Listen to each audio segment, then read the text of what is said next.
Episode 3 of a new season of Hot SciComm Summer already.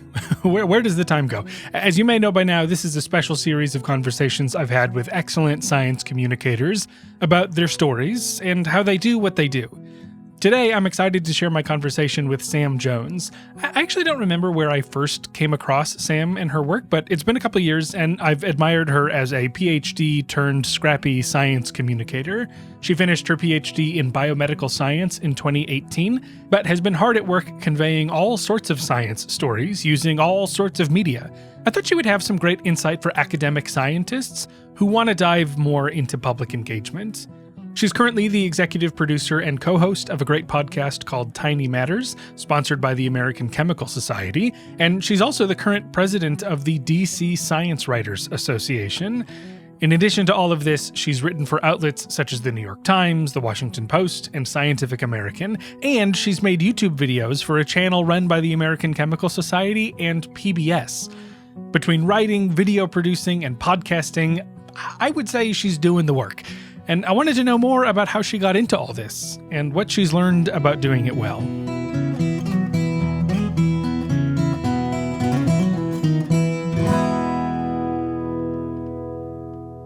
The way that I was thinking of framing just opening up the door to talking about how you've gotten into what you're doing is to zoom back and think about yourself in high school.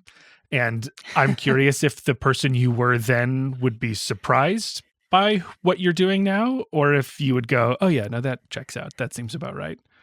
I think that, so if I could go back and be my high school self and say, hey, in, 15 years, this is what you're going to be doing. I don't know if I would have, I don't think actually that I would find it that surprising. But if I'd gone back to my college self, I would have found it surprising. And I think that's what's weird about it is that I've always loved writing. I went through a phase in high school where I really thought I wanted to be a journalist. And then I got to college and I fell in love with science even more. I always loved science. My dad was a science teacher. I feel like I've just always kind of been fascinated and weirded out by and kind of scared by the natural world a little bit, which we can talk about later. But that's really, driven a lot of my interest starting when I was super duper young in terms of, my interest in science. But I never thought about science journalism. It was always sort of, will I do science or will I be a writer? And so in high school, I thought, oh, I want to write. And then in college, I thought, I really want to do research. And then, many different things happened. And ultimately, I showed up here. But it was kind of a funny thing where actually a couple years into my PhD was when I started thinking more about, quote, alternative careers, beyond academia, beyond industry. And I realized how much I loved communicating science. And I remember a close family friend, when I said, oh, I think I might want to write, she said something along the lines of, well, yeah, why are you surprised by that? Haven't you always wanted to write? And so, so I think just kind of depending on what stage of life I was in, this would seem like it was very fitting or that it was totally weird and out of left field. Did you have, in those earliest days, a sense of what doing science actually meant? Because when I think back to like my interest in, for me, I come from mostly a social science perspective, but I was into all sorts of science stuff in high school. But all of that was via books I was reading, things that were showing up in magazines, things that were on TV. And so it's kind of like, I don't know that I got what science was. Like, I think in the eyes of the public, a lot of what we define as science is how we communicate that through these different media. So what did that mean at the time for you? Yeah. So, I think I always really liked science, but I think as a kid, my interpretation of science is that it's a kind of a lonely thing. And so I think that's why, even though I liked science, I never considered research until I was in college, because I'm an extrovert. I like talking to people. I like not being alone all the time. But then when I got to college and I started doing more, hands-on work, communicating with actual scientists, learning about what they do and seeing that oftentimes it is very collaborative. If you want to make it collaborative, you absolutely can make it that way. That's when I thought, oh, actually, maybe I had this wrong. Like maybe I do really want to be a researcher. And so, yeah, so I definitely, my view of what being a scientist meant shifted a lot. It made me interested enough to go and get a PhD. And while I was there, I did see a lot of collaboration. I saw a lot of stuff that I loved, but ultimately I figured out that it wasn't for me. Mhm. Yeah, it's funny because to me, it's the writing that seems the most solitary. Like, I my know. stereotype of I a writer is someone who closes the door and says, "Don't bother me for 3 years." I know. It is really interesting. I think like when I say solitary, I think, very stereotypical scientist, hovering above their lab bench, hunched over, head down, headphones on.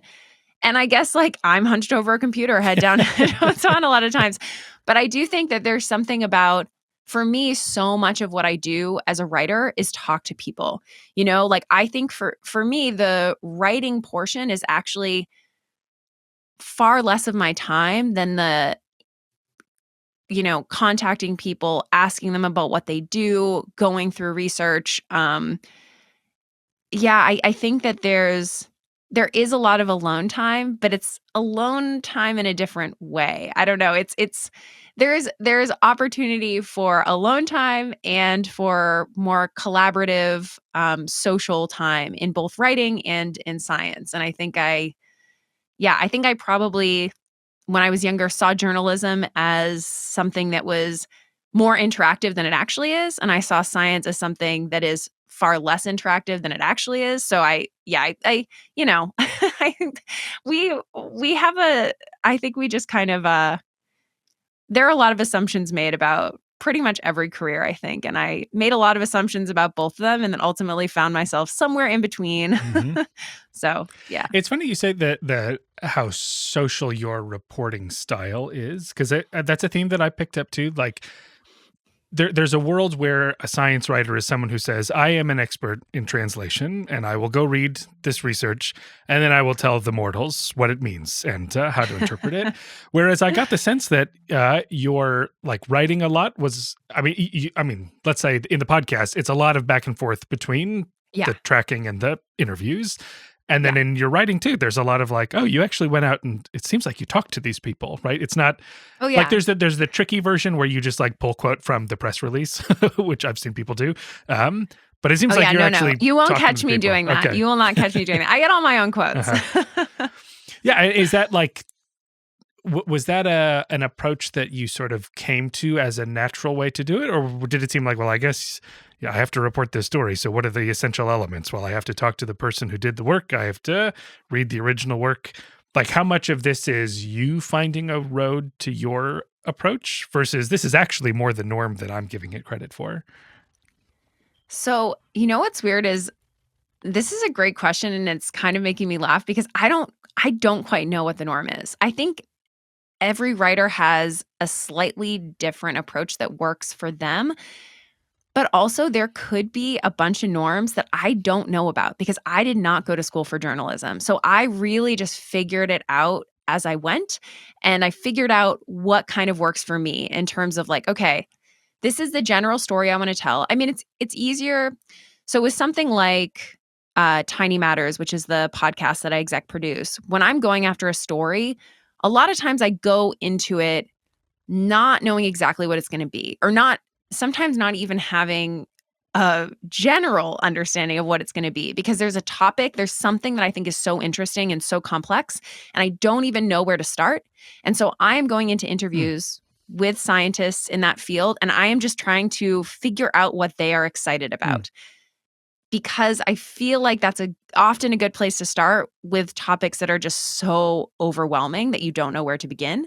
Um, but let's say I'm writing a news story, completely different format. You've got something that's going to be max 700 words. Sometimes I'm writing that's something that's closer to 300 words. You have very little that you can really include. And you know what the story is generally going to be about because you know it's about this new piece of research that is coming out. It's embargoed until X date. And when that embargo lifts, then that information is available to the public and your story comes out with it. So I think Yeah, my approach is different depending on what I'm doing. Sometimes I'm just like really trying to feel out like what is happening in this field of science, like with tiny matters.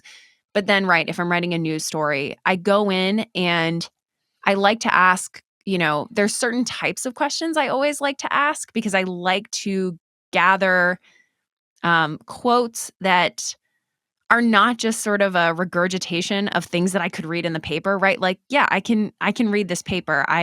You know, I feel pretty confident being able to go through pretty dense academic material at this point, but there's no personality in that. Like 99.9% of the time I feel sure saying there is not personality in academic papers. But the people who are doing this, who have dedicated their lives to study this sometimes like very, very niche thing, they are obsessed with it. And I want that to come through. Like that is what I think actually adds to a story because I can summarize the findings, but I want to get a feeling for why this is interesting. Like how does this move the field forward? Or maybe what are the issues with this kind of work? Like what else really needs to be done? How much can we really say about this? And so, like, I know I'm always going to interview people who have done the work. I'm always going to interview people who do similar work, but were not involved with it at all, so that you have that outside perspective. And then I wanted like ask things about why this is cool. Why is this exciting? Why should I care about it? Why should people reading this story care about it? Like, why do you love snakes so much? Why do you love spiders so much? Like, why do you think that this type of research in this field of health is so important? Like, why isn't there enough funding for this? Or, so I think this is a very long-winded answer to your question, but like, I've figured out what works for me. And I'm sure it will continue to evolve because really I'm pretty early in this game. Because it has, let's see, what's today? Oh, okay. In like 3 days, it will be exactly 5 years since I defended my Ph.D. And so I'm still very much, I would say, like an early career science journalist. So even though I've been working and doing things that are related to this, but not directly for many years, I'm still really figuring things out. And because I did not go to school for journalism or for science writing, um, I've just had to kind of like sometimes throw things against a wall and see what sticks. And there's ways in which, if even a year and a half ago, the ways that I would do interviews and sort of frame them, I see how much additional work I created for myself by not really thinking through what I wanted to get out of the interview ahead of time. So I think I've learned a lot. But if you talk to someone who like really went down the more, you know, air quotes, like standard trajectory for this kind of career, um, they might say to you, "Oh, well, they always tell us in school we're supposed to do X, Y, and Z." And like I've just kind of figured it out as I've like muddled my way through it. It's funny if there's a theme to these science communication interviews, it's that I find patterns in what people do, and then I present them to people, and they go, "I had no idea that I do that." Yeah. Because I think you're right. Well, you just sort of like you're muscling your way through it, and you didn't write out your manifesto of like this is how I approach these predicaments. You just go like, oh, I didn't realize I built a little program in my brain that when I Yeah. approach this topic, it kicks off and that takes over. Yeah. You said there are a handful of go-to questions. What are they? Yeah. How do you start? Yeah. So a lot of times I'll kind of start out by I'll always ask the person who I'm interviewing, what their research interests are and, what they're working on. Because I think that, let's say it's an outside expert who's commenting on another study. I want to make it clear that this is a person who is actually providing and able to provide valuable information because they have a background in this. They have some expertise in this. So, like that kind of question is just sort of like, okay, let's set the baseline for why we're talking. Um, and then from there, I'm always asking, what did you find surprising about this study? Is there anything that really surprised you in this work? Um, and sometimes there really is. And they say, yeah, I had no idea. And this is actually going to change how I view this bit of my own research. And like, that's really cool to make that connection across disciplines to some degree. And then I will sometimes ask, depending on how like playful the interview kind of feels and how much they want to provide, I might say, like, let's say they study snakes, like, snakes. Why snakes? Like, why do you care so much about snakes? Were you a kid that loves snakes? Are you afraid of snakes? Like, just, those kinds of questions to get a sense of um, why they would dedicate this much of their life to a topic, or to a species in particular. Um, and a lot of times I try and ask that question a bit earlier on, because I do think it kind of breaks up any anxiety or tension where people are overthinking what they're saying and how it's going to be quoted. And, just bringing in those kind of fun little questions where they're able to maybe um, think back to when they were 9 and they were in their grandparents' yard and they were digging up stuff and that kind of thing. So those are kind of some of the questions that I try to incorporate. And then, if I find something really surprising about the work, I might say, "Hey, this was really surprising to me. Is this normal? Is this something your field knew about?" Or like, what, or, another question is, what did you know going into this? Like, how much work had been done in this before X experiment that you did? And I find that's actually really helpful. It's not necessarily going to give you like a super fun and exciting answer, but it will ground you, because I think sometimes when you read about new research, there's a lot of overuse of, groundbreaking or like field changing, and a lot 99.9% of the time it's not. It's not. Like, there's too much overhype. Like, I think science is amazing. It's so cool on its own. We don't need to like use the word groundbreaking to talk about yet another protein that's been discovered that could be implicated in this type of cancer. Like, it may well be groundbreaking, but we will not know that for years. So like, let's calm down. Let's like talk about what it is and how it holds potential, but it is not groundbreaking. So anyways, yeah, I always like to ask, like, where were things at before this? Why is this a step forward? And I think that always is helpful, and it also ends up grounding the reader and like, how excited should I be about this? Do you think that overuse of groundbreaking is on on whose shoulders does that fall? Is that on the reporter's shoulders? Is that on Everyone's. the researchers themselves? Everyone's. I think scientists do it. I think public information officers at universities, so I guess for people who are listening, a public information officer or PIO, I think of as kind of being the liaison between the academic or, the researcher at whatever institute and the journalists often, or the public. So they're sort of like very focused on their institution's research that's going on. They're the ones that are writing press releases, and then someone like me, a journalist, might pick up that press release and run with it. And I see words like groundbreaking constantly. And I think it's because, it's like, as a public information officer, their job is to really get that research out there from their specific university or institution. Like, their job is to entice a journalist to write about it. But I think that there's a lot of overstating that. And I'm not saying with everyone, but then I think there are also journalists who will do the same thing and they'll run with it. And like, maybe it's because the press release was so emphatic about how, quote, groundbreaking it was.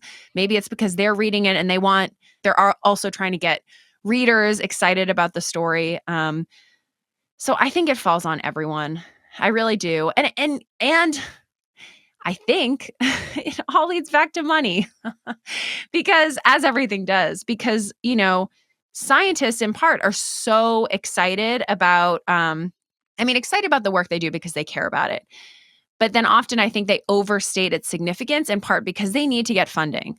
And the more that you can convince people that this research is important, the greater the chance that you are going to get funding to continue to do your research, to have a job, to employ others. And so I think it's a very tricky web, and it just leads to this overstating of results. And then that, in my opinion, leads to a lot of public distrust in science, because if you are reading all the time that we are making groundbreaking discoveries in cancer and many of your family members are continuing to die of cancer, you're going to say, like, are they lying, or like what is groundbreaking? So I don't know. I think that we need to hedge. Hmm. And I really try to never, in my opinion, like never overstate the significance of a finding. Like for me, it's very important to, in everything that I write, also talk about how far things still need to go, or like really, is this a step forward? Is it, are we inching forward? Like what is the significance? Because I think that it's a it's a dangerous road to travel down, and I feel like there's already so much public, I don't even know if it's distrust, but sort of like frustration and with science and scientists, and I'm not trying to add to that. Hmm. It reminds me, I mean, I don't know if this is true across the board, but in my field especially, there's a prize put on novelty. Like that's our Yeah. like version of groundbreaking. Novel. This is a novel intervention. No one's ever seen anything like this before. That's the stuff that people want to fund and that people get excited about. But I think we agree that like incremental science, like good science is incremental, right? Yeah. Careful steps Yeah. forward actually get us a little closer to truth. And it strikes me that, yeah, like reporters, journalists, communicators have the opportunity to help people understand the value of that, right? To say, like, Yeah. we're not like leaps and bounds past where we were a year ago, but it's an important step, right? And if we Yeah. continue down this path, we can actually have these things. Because, yeah, I think the public conception of science can often be, well, you're supposed to have answers and you have to keep Mhm. having all these new answers. But I think you're right that you compare that to the tangible changes in our lives and you go, hold on, but like, what is all this about? What are they Yeah. doing out there? Yeah. um, Yeah. And there are absolutely findings that are groundbreaking. But I think saying this is groundbreaking and not explaining how it's groundbreaking that we discovered that this virus seems to cause this. It's like that is groundbreaking, but what does that really mean? Like that's a big deal because it could inform the development of a vaccine, but that takes years. And so let's be more realistic about, what that means. So like yes, you could say that discovering a virus that causes um a deadly disease, that is, in my opinion, that is absolutely groundbreaking. But what does it mean practically speaking? yeah, and my sense is that a lot of the public interpretation is like, I want to see like how are we going to do? What are we going to do with this? Like right now, Yeah. who's going to be Like why helped? do I Yeah, care? which Yeah. is not always the why do we care that scientists are pursuing, right? To them, No. groundbreaking means like, oh, this opens up the door to things we've never seen before. We had a paper years ago on Tylenol and how it blunts people's emotional reactivity to images. And this Mm. got really like, my first experience like interfacing with media outlets and things. And I think because, and when I would tell people about it too, they're like, "Oh, so I can just like take Tylenol and I like won't feel emotion." You go, "No, that's not why it's cool. Like, it's not big enough that it's actually a thing that you should be doing in your own life." But like, don't isn't it insane that this thing that we thought only does one thing actually operates on this totally different dimension? Yeah. And you go, "That's a very theoretically innovative idea, but Right. practically." I mean, Yeah. don't throw Tylenol down your throat whenever you're feeling blue. Like that's Yes. not what I want people to take away from it. Right. Yeah. Do you think Yeah. that your background in science gives you that appreciation? 'Cause, the other thing I was going to ask, because you're sort of uh, you have a hand in like the Science Writers Association in your community, and Yeah. so like you sort of see who's out there doing this kind of work. Does Yeah. it strike you that it's a lot of post like academically trained people or mostly folks who are journalists who are curious about science? So it is a huge mix, and I think it's changing a lot. So I think that 5 years ago, when I, you know, finished up my PhD and left academia to pursue science writing full time, I I wouldn't say I was like super unique, but kind of. I was the only person in my 30-person cohort doing that, Mhm. leaving UCSD. So, there were plenty of people in academia all over the place doing something similar to me, but like within my network, it was unique, I guess I could say. So I did my PhD at UC San Diego. So I'm talking about my network in San Diego. But to be fair, there also is a very small, growing, but at the time, very, very small science writing community in San Diego, especially compared to a place like Washington, D.C. So I would say over the last 5 years, I've noticed more and more people from academia who are moving into science writing or science journalism. And, I don't have all the stats. But it's something that I've noticed and something that actually, it was interesting. Like a week ago, I actually had a conversation about that with someone. How there was someone, I think, at Professional Development Day who said, like, what is the norm? And a bunch of us had to look around and think, like, there isn't really one anymore Hmm. because there are a lot of people coming from academia Hmm. or something else. And yes, there are still a lot of people who are, coming from general journalism or a master's in science writing or science journalism who are then, moving into the field and writing stories similar to what I'm writing. But yeah, I think making science, I guess I'll say science communication more generally, having that be the quote alternative career. If you're an academic, I don't know. There's a lot of alternatives at this point. So I'm wondering when it's just going to be an option Mhm. and it's not an alternative. Because yeah, like I have science. I've also noticed that over the last few years, I've had many, many more current academics who are thinking about leaving, who like science communication that will contact me. And so to the point where I have to like limit how many people I talk to, or I say like, I'm sorry, I'm already speaking with 3 people this month. And like, can we talk next month or the month after or something? Because I only have so much time to like volunteer time to chat with people about this kind of stuff and kind of really go through like how I figured out that I didn't want to be in academia. But anyway, yeah, I'm rambling at this point, but I think it's a real mix. At least I can say that for the DC science writers that I've met. It's becoming even more of a mix. And when I joined as a member 5 years ago, I felt like I was surrounded by more people who would say, "Oh, I'm a journalist by training," versus, "Oh, I was a scientist by training and then moved into Hmm. journalism." And I wonder, like, what is there an advantage? Is it just like, oh, just more, just different people versus no? That training Yeah, actually brings a unique and important perspective into it this area. does.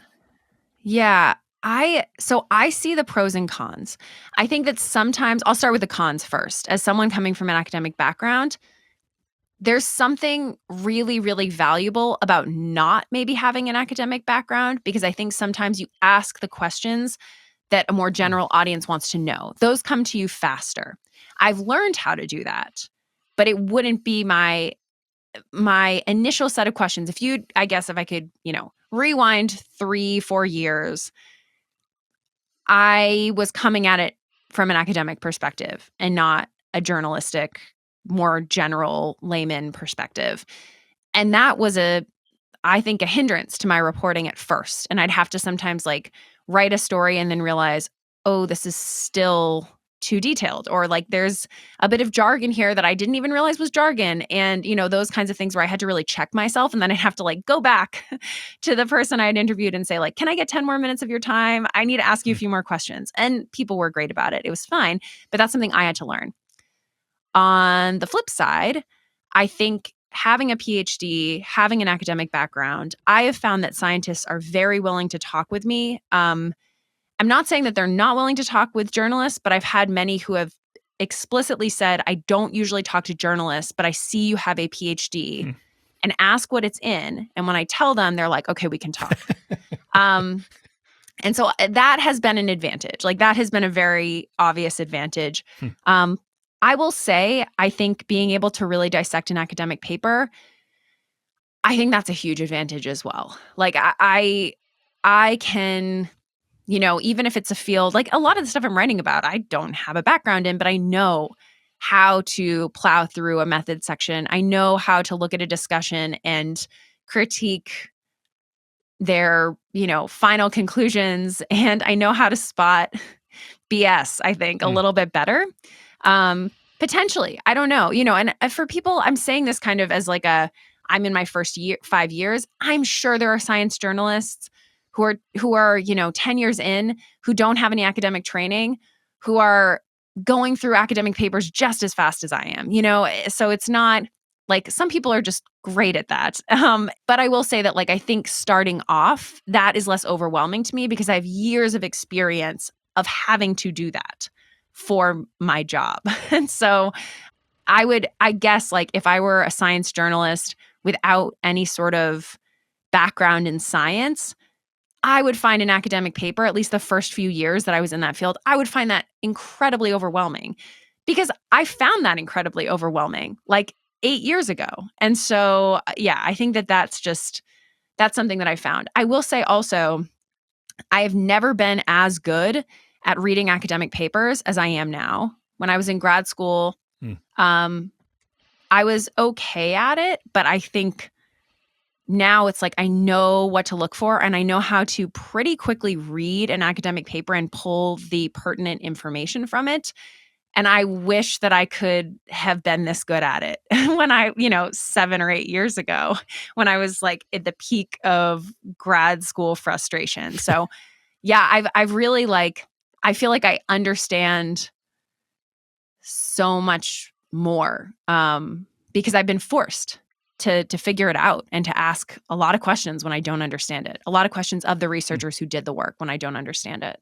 I could be misremembering, but I think last year Meryl Horn, one of the producers at Science Versus, said the same thing about, Hmm. like, oh, I'm so efficient at going through these scientific papers. Oh my Wouldn't that gosh, have been yeah. nice when I was doing my actual PhD? It would have I'm so much saved time. My gosh, like, so many, like, journal clubs Mm. during graduate school where I'd show up and be like, I did not understand half of this and I spaced out halfway through, like, just, that kind of stuff. Yeah, for sure. I wonder too. So a skill that I think I bring to reading the original material would be identifying maybe something that is uniquely interesting about it in a way that other people might miss. And so, like, I've had the experience of people who I'm interviewing be like, oh, like, normally people miss why this was interesting. And I've had the experience talking about my own research for folks and being like, oh, so that's what to you this paper was about. There's like this maybe seed of something of interest that it would be hard to grasp if you didn't spend all those years like training your brain to be like, what is the cool thing about this? What is the useful thing about this? And you might be Yeah, seizing on details that other people don't. Does that resonate at right. all, or maybe not?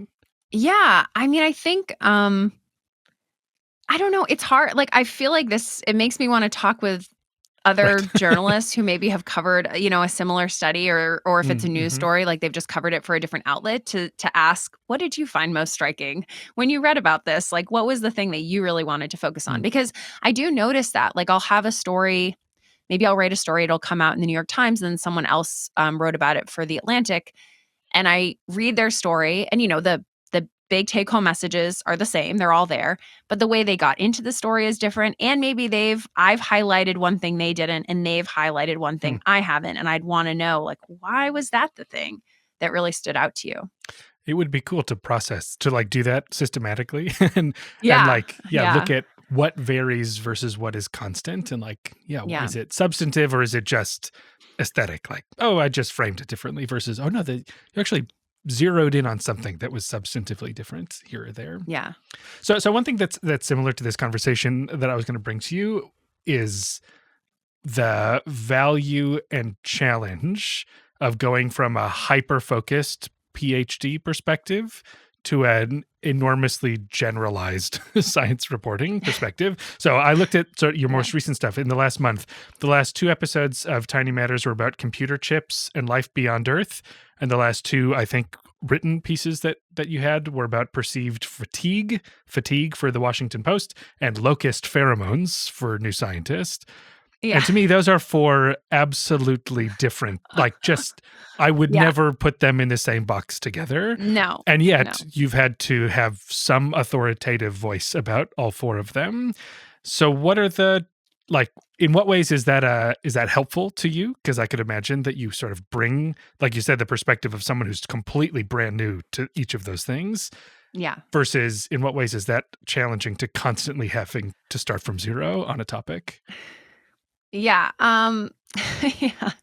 So I will say, like, I love that about my job. Just, starting off by saying that I am someone who it makes so much sense now that I'm in science journalism and that I cover so many different topics because I have always loved so many different topics in science. And it is really hard if you ask me, like, what is your favorite stuff? Hmm. I mean, I guess I could say things that are related to human health, but like also, I love a lot of things that have nothing to do with humans, right? Like, I think, yeah. So this doesn't answer your question at all, but like, I love that I'm able to cover such a range, and part of why, like, Tiny Matters, the podcast I exec produce, it's called Tiny Matters because it's about tiny things in our world that matter, that have a big impact. And so that can be like pretty much anything. And that is because I like talking about everything related to science.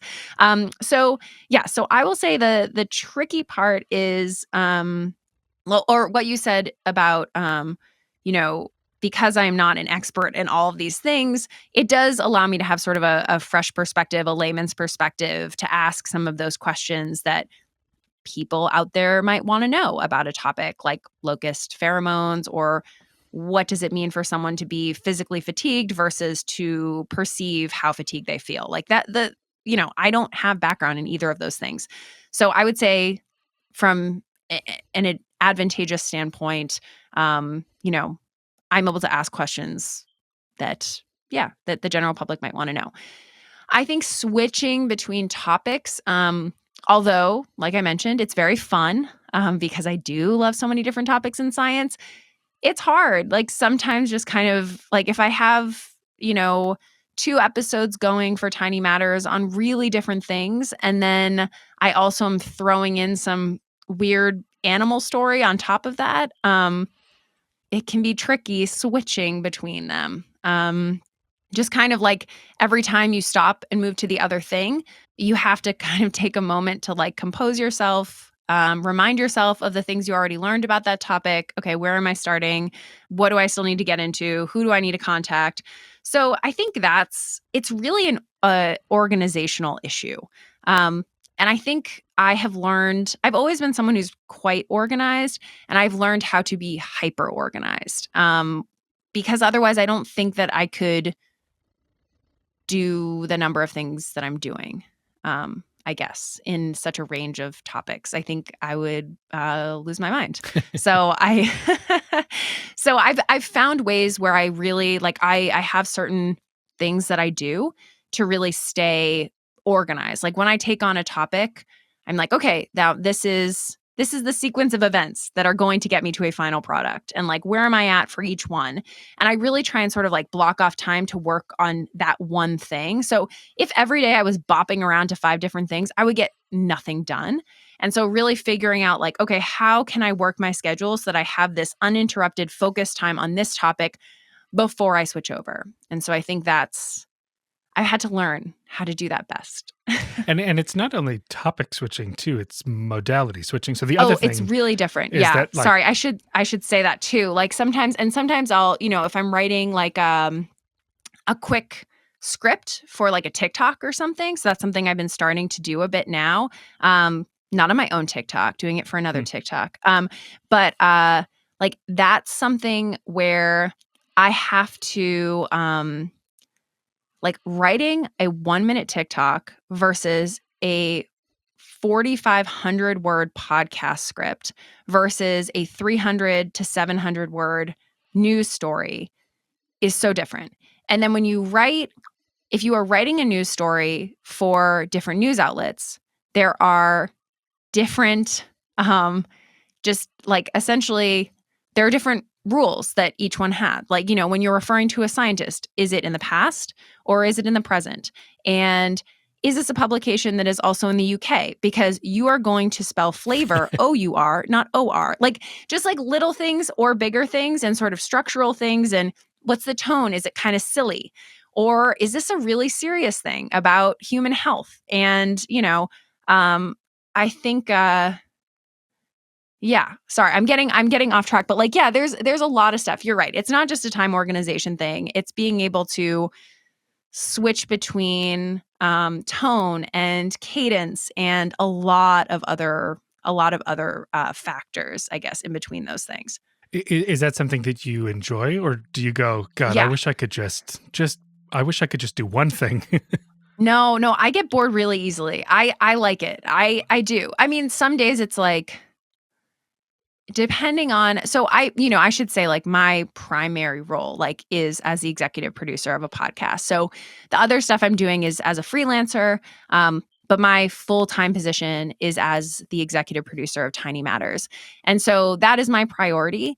But then when I sprinkle in the freelance work I'm doing, I really like it because I think it keeps me fresh in my delivery. Like I think that I get a little bit stale. I've noticed that when I'm just like going podcast episode after episode after episode, and I haven't done anything else in terms of freelance work for a bit, I notice that like it gets a little bit dry and formulaic. And I think kind of forcing myself, I say forcing myself, like I enjoy it, but sort of forcing myself out of that comfort zone is really good because it kind of it spices things up. I don't know. Like I really think that it's helpful. It gets my brain out of its a little rut. But yeah, there are definitely times where I'm like, oh geez, all these deadlines are falling at the exact same time. And within 48 hours, I'm, delivering a bunch of things with really different, I'm taking a really different tone with all of them. And then I'm going back and forth on edits and I'm reminding myself, like, okay, so this is the style for this and this is the style for this. And like, okay, wait, I need to add this in. And like that kind of stuff is just sometimes it's a little bit overwhelming. But I think staying organized, having a clear understanding of what the ultimate like deliverable is in each case makes a big difference. At that point, so you're doing all these, it's like all over the place. Is there anything keeping you from crossing that line of science as the unifying theme, right? Like someone could say, well, at this point, why not also take on different kinds of stories completely? Do you find that there's still a centerpiece that science holds for you? Or are you at a point where you go, it's writing and producing and communicating, like, and that could be about anything? Mm, I am not against writing about other things potentially, but I think for me, there's always going to be a tie back to science. And like that is also just, it's so general. Like it's so, so, so general. But I think there always will be a tie back to science for me because, I love history. I love reading about and hearing, like, I read so much fiction. I read a lot of nonfiction, but I read so much fiction as well.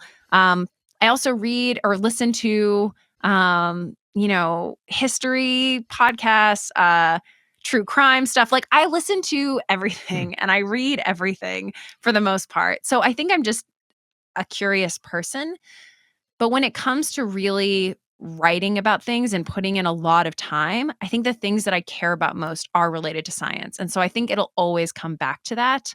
And it's funny, I'm like, oh, I really, I could listen to something about history or read something related to like a world war or, some case that needs to be solved. And my brain would always go back to science. Hmm. Like I would somehow always have a question about what I'm listening to or reading that relates to science. And so I think that's just where I go. Like it's where I've trended since I was a young kid. And so I don't see that changing. But it doesn't mean that I don't love the other stuff. It's just I don't think I'm ever going to feel passionate enough about being the one who explains it to the public. Hmm. Whereas with science, I do feel really passionate about that because I feel like I have the training and understanding to try and do that. And I also think that I've learned throughout my PhD and throughout the last 5 years that there's a lot I don't know. And I'm okay with that because I'm working on, and I'm pretty good at, but I'm always working on asking good questions of the people who do understand it. So I feel very comfortable saying, like, I don't understand this at all. Can you help me with this? Can you explain this to me? And then that way I feel like I'm really able to actually provide good, accurate information to people, like to lay people. But yeah, I don't know. I think it always comes back to science for me. I think it's just who I am. Yeah, you can't run away from who you are. No. So I wanted to as we sort of wrap up, get a little bit of background on the podcast on Tiny Matters. So if you could give a little sense of like where that came from. So you mentioned what the premise is. Was that set by you, or was that handed down? Like what was the sort of origin story of this thing that you spend all this time on? Yeah. So it was not handed down. I actually so I guess it would have been now not quite 2 years ago. So Tiny Matters, we had our trailer come out in December 2021, but we really kicked things off in 2022. So we're like about, not quite, but nearing a year and a half. And so I would say around this time or a little bit later in 2021, I was working with the American Chemical Society, which is a big scientific society similar to, AAAS for people who know AAAS, but for chemists. And so I was working on a American Chemical Society PBS Digital Studios YouTube series called Reactions. It's kind of about like chemistry and everyday life. Again, huge range of topics. And although everything kind of related back to chemistry because it's the American Chemical Society, again, it was like a combination of different sciences and history and very, very fun to work on. But I was kind of feeling like ready for the next thing. And the American Chemical Society had been like considering launching a new podcast. And I was working on a podcast that we were thinking about like sunsetting. It was small. It was a tiny amount of my time compared to all the video writing and hosting that I was doing. So it just like did not get the love that it probably deserved. But it also was something that was started before I showed up, and like the concept wasn't quite there. And like it was a great learning experience, and I'm proud of the episodes, but I cannot listen to them because like, it's like I was figuring it all out. So anyways, the executive producer of the PBS American Chemical Society YouTube series, his name is George Zaidan. He was like, look, I think this would be a really cool thing to try and do, like do a podcast. What do you think? And so we started talking about it. I came up with a bunch of different names and, like concepts behind the podcast, and the difference between, so like the American Chemical Society, there's another podcast that it actually comes out of Chemical and Engineering News, which is the editorially independent magazine of the American Chemical Society. It's kind of like Science Magazine is to AAAS. And so they have a podcast called Stereochemistry, and it's very much geared toward like chemists. I was going to say hardcore chemists, but it's like, you have to have at least, I think, like an undergraduate level chemistry understanding, or like late high school, early undergraduate chemistry understanding to really be able to understand a lot of the content. And so that's really geared towards chemists. So my idea was that we would launch a podcast that was geared toward a much more general audience. So we do not expect anyone listening to episodes to have beyond a high school level education in science, which I think is really important because that's really the audience that I want to reach. And so yeah, like we, George and I and some of other people within the productions group at the American Chemical Society sort of workshopped some ideas and names, and ultimately we landed on Tiny Matters. And I can't remember. Honestly, my husband might have suggested that name initially. I don't know. I should give him credit. Like he suggested like part of it, and then I think we combined it with something else. I can't remember. There was like a few names in the mix, but we landed on Tiny Matters. And then I launched it as exec producer. And that was, December 2022. So the idea was like, I want to cover a huge range of topics. I want them to be things that have societal relevance. A lot of times there's a history component. I want to bring personal stories in where we can. And I really want it to be something that, it's narrative driven for the most part. Sometimes we'll have episodes that are a bit more conversational, and we're still kind of like, sometimes depending on the episode, we're trying to see kind of what sticks for our audience and what they like more. So ideally we have a bit of, it's narrative driven with me and my co-host, but then we bring in bits of conversations that we have with experts and cover a huge range of topics. So that's it's been great. Like, we've seen a lot of, steady growth in terms of listenership, and it's been a lot of fun. Great. Okay. I don't want to take any more of your time away, but this has been super fun. And I really appreciate you taking the time to talk about all this stuff. Yeah. Thank you for having me. This is really fun.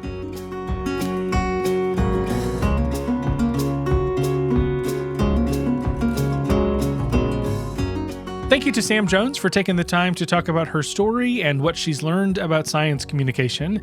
Check out the episode webpage for a link to Sam's site and to her great podcast, Tiny Matters, which she co-hosts with Deboki Chakravarty.